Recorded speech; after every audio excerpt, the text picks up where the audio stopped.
Hari ini hujan sangat deras, di luar sangat dingin. Seharian ini aku hanya scrolling layar laptop dan lama-lama rasanya muak melihat banyak sekali berita buruk di laman berita online.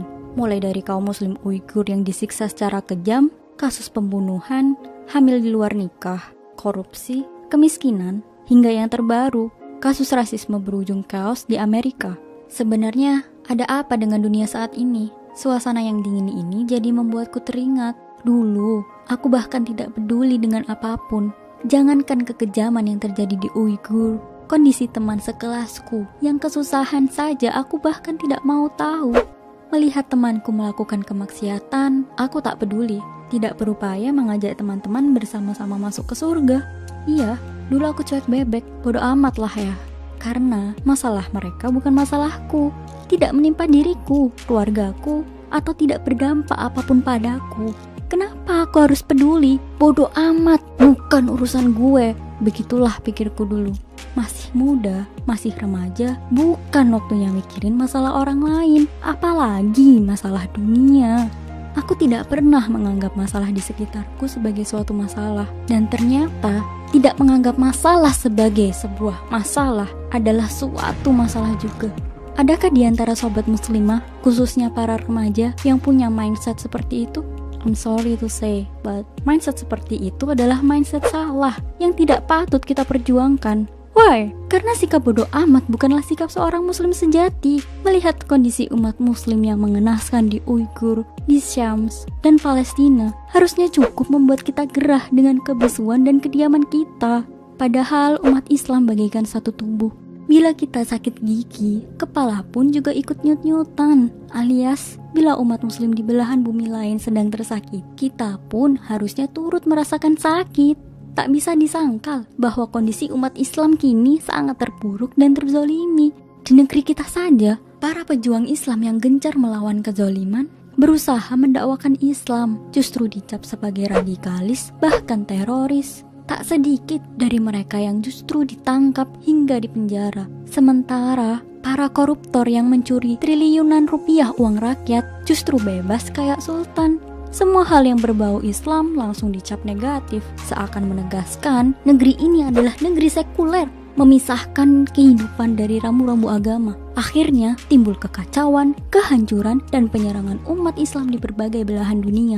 Para pemuda pun dialihkan fokusnya menjadi menyukai gaya hidup liberal, supaya tetap cuek dan tutup mata dengan kondisi umat. Alhasil, pemuda yang merupakan harapan umat jadi tidak berguna dan sibuk mengejar kebahagiaan pribadi. So, sadarlah sobat dan berhenti bersikap bodoh amat. Ingatkah kalian hadis riwayat Bukhari tentang perumpamaan kapal? Bahwa dalam sebuah kapal ada bagian atas dan bawah. Saat penumpang di bagian bawah ingin mengambil air, ya jelas harus ngelewatin yang bagian atas. Tapi penduduk bawah ternyata lebih memilih untuk melubangi kapal. Ya biar mudah mendapatkan air, nggak perlu susah-susah ngelewatin orang bagian atas. Akan tetapi mereka lebih memilih untuk diam dan membiarkannya. Bisakah sobat bayangkan apa yang terjadi? Jelas tenggelamlah seluruh kapal.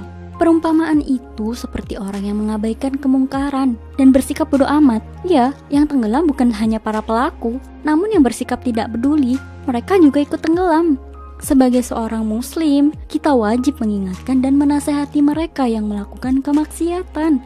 Banyaknya penyimpangan terhadap agama di negeri ini juga menjadi kewajiban kita semua untuk mengubahnya. Barang siapa di antara kalian yang melihat kemungkaran, hendaklah dia merubahnya dengan tangannya.